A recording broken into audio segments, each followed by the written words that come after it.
قرآن پاک نے کہا یہودیوں پہ اللہ نے ذلت مسلط کر دی ہے، یہ ذلیل ہے، ان کا کوئی دیش نہیں، یہ جہاں انہوں نے قبضہ کیا ہوا نا فلسطین میں، یہ قبضے کی جگہ ہے، اور ایک مٹھی بھر ملک ہے، شاید 60-70 لاکھ آبادی ہو اسرائیل کی۔ اگر امریکہ اس کی مدد نہ کرے تو اسرائیل قائم نہیں رہ سکتا، اور اس کے گرد 12-14 اسلامی ملک ہیں۔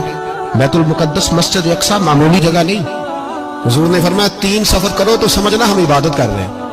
کون کون سے؟ فرمایا اگر بیت اللہ جاؤ تو عبادت سمجھ کے جانا، مسجد نبوی کی طرف جاؤ تو عبادت ہے، اور مسجد اقصی کی طرف جاؤ تو یہ بھی عبادت ہے۔ اور فرمایا مسجد اقصی میں جس نے ایک نماز پڑھی اسے 25,000 نمازوں کا ثواب ملے گا۔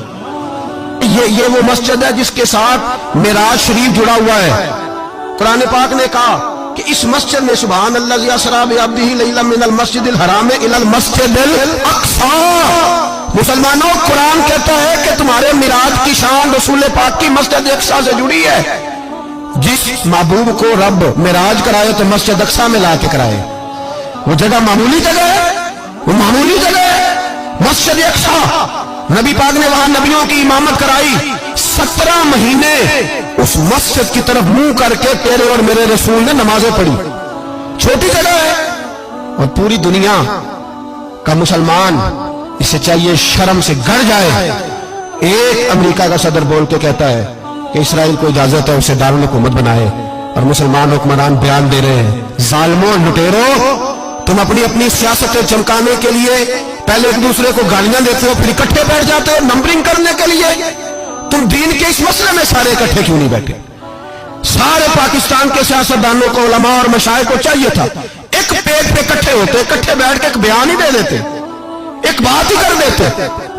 پھر میرا سلوٹ ہے ترکی کے صدر کو، پھر میرا سلوٹ ہے ترکی کے صدر کو۔ عجیب بات ہے نا کہ اس کے پاس ایٹمی طاقت آپ سے کمزور ہے، آپ کی تگڑی ہے۔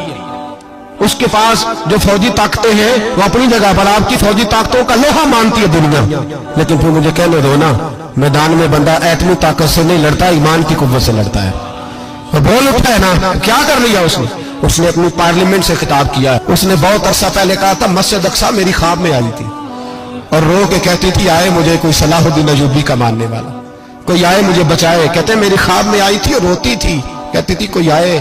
اور ایک شاعر نے کہا ہے مسجد اقصی نبی پاک کو بھی بلاتی ہے، کہتی ہے ایک بار پھر طیبہ فلسطین میں آ، راستہ دیکھتی ہے پھر مسجد اقصی تیرا، ایک بار پھر سے طیبہ سے فلسطین میں آ، راستہ دیکھتی ہے پھر مسجد اقصی تیرا۔ کوئی بولا ہی نہیں اتنا مقدس مقام، چھوٹے چھوٹے بیان، اور کہیں اکٹھے ہو جاؤ، پیش گوئی کر رہا ہوں بڑی جلدی اس امریکہ کو لوگ ٹوٹتا ہوا دیکھیں گے، اس سے بکھرتا ہوا دیکھیں گے، اس سے لرزتا ہوا دیکھیں گے، اس لیے کہ مقابلے رب رسول سے اتنے آسان نہیں۔